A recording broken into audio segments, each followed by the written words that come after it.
السلام عليكم. فكرة aan jeclahay maanta in aan idinla wadaago waa fikrad ka hadlaysa ama ka sheekeynaysa arrimaha siyaasadda. Sababta aan u doortay fikraddan waxa weeyaan dadkeenu baahi badan waxay u qabaan in ay fahmaan siyaasadda saxda ah.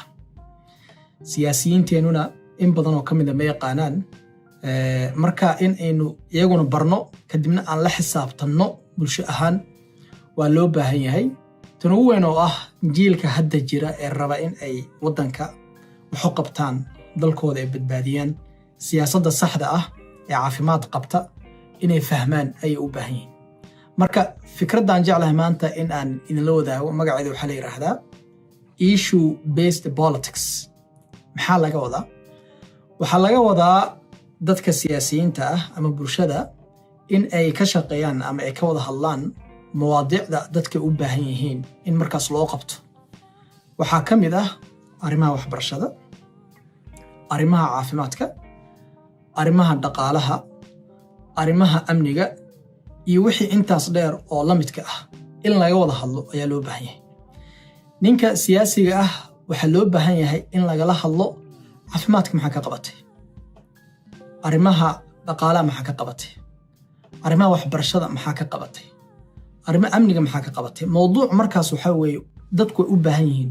waddada ma dhistay, intaasoo sanaa kursiga ku fadhidaa waxaa tiraahday waddadan dhisayaa balse waddada maada dhisin, marka goormaad dhisi doontaa?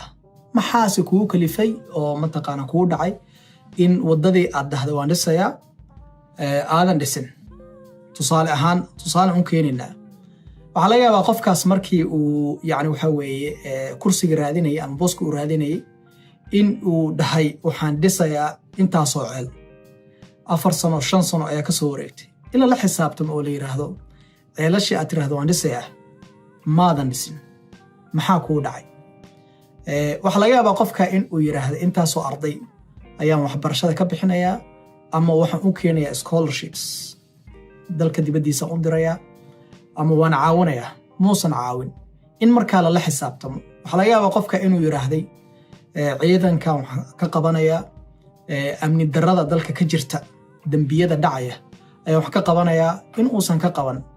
markaa hor fadhiisanaysid ama qofka aad la fadhiisanaysid inaad tiraahdid way balamahan ayaa soo qaaday mawaadiicdan waa loo baahan yahay, baahi annagana haysa weeye.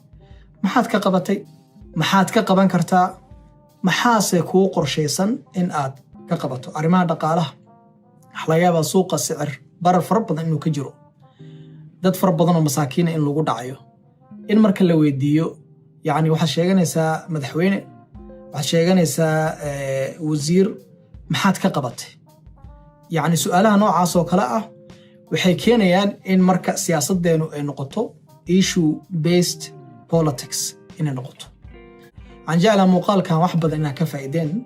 muuqaalkan dadka kale la wadaaga, dadka kale gaarsiiya. khayr badan baa idiin rajeynayaa. wasalaamu calaykum waraxmatullaahi wabarakaatu.